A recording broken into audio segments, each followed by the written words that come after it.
Hi, everyone, and welcome to English Insider, the podcast where we talk about real world topics to help you improve your English in a natural and useful way. I'm your host, Emily, and today we're exploring an important topic that affects millions of people around the world: depression. To help us understand it better, I'm joined by Dr.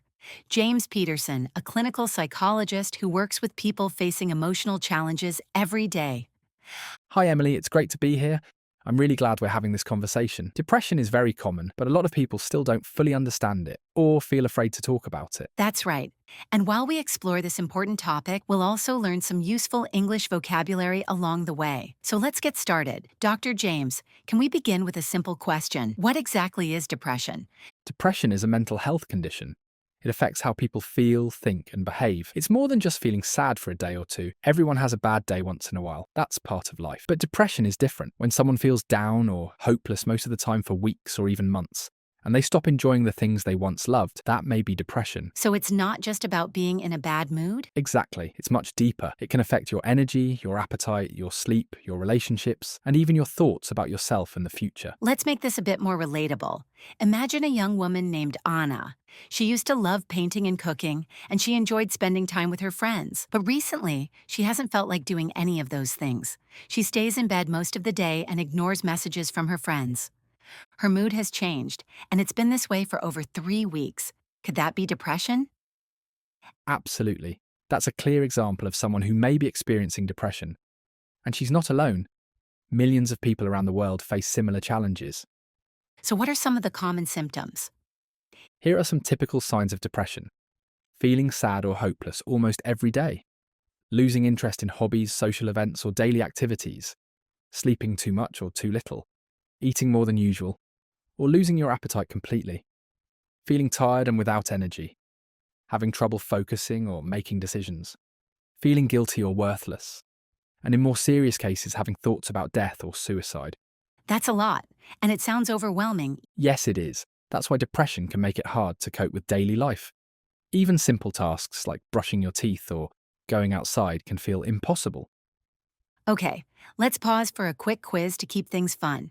Which of the following is not a typical symptom of depression? A. Feeling sad or empty. B. Constant excitement. C. Trouble sleeping.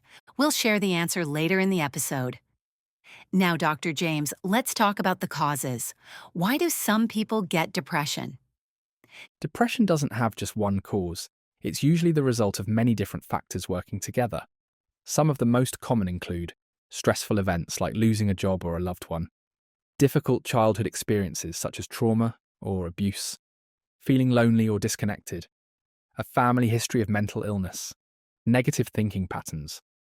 For example, constantly telling yourself, "I'm not good enough."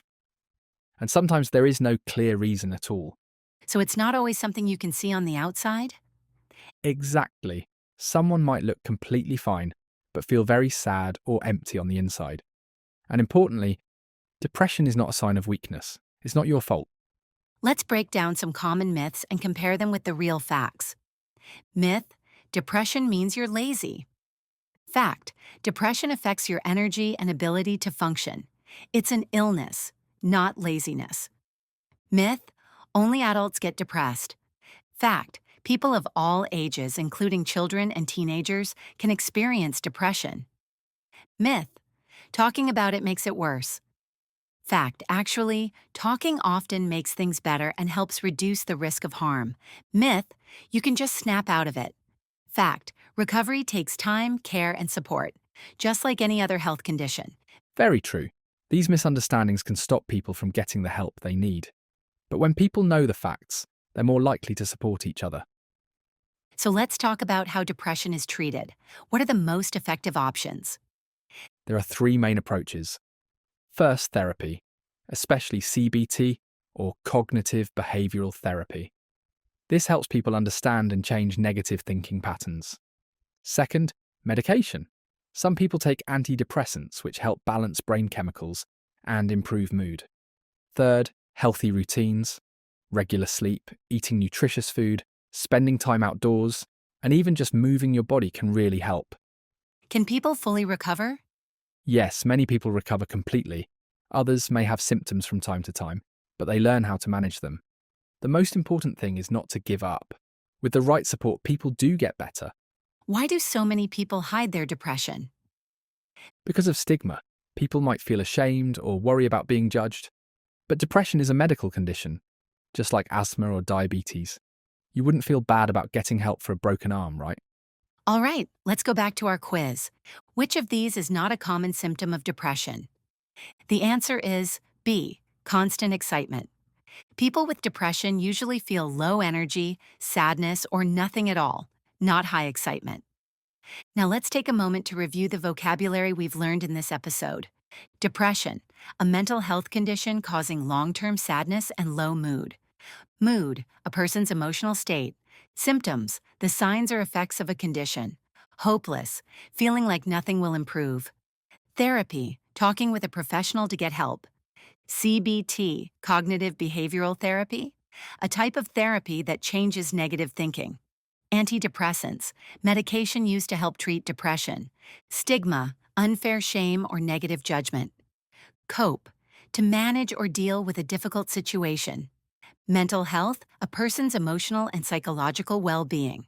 Isolate, to separate from others or avoid social contact. Try using a few of these in a sentence or look for them when you read or listen to English this week. That's a great way to build not just vocabulary, but understanding too. Dr. James, thank you so much for joining us today and helping us understand depression better. It was my pleasure, and I hope our listeners know, if you're struggling, you are not alone. Help is out there. Thank you to our audience as well. To review this episode, download the vocabulary list or try the quiz. Visit EnglishInsider.com. Take care of your English and take care of your mental health. See you next time on English Insider.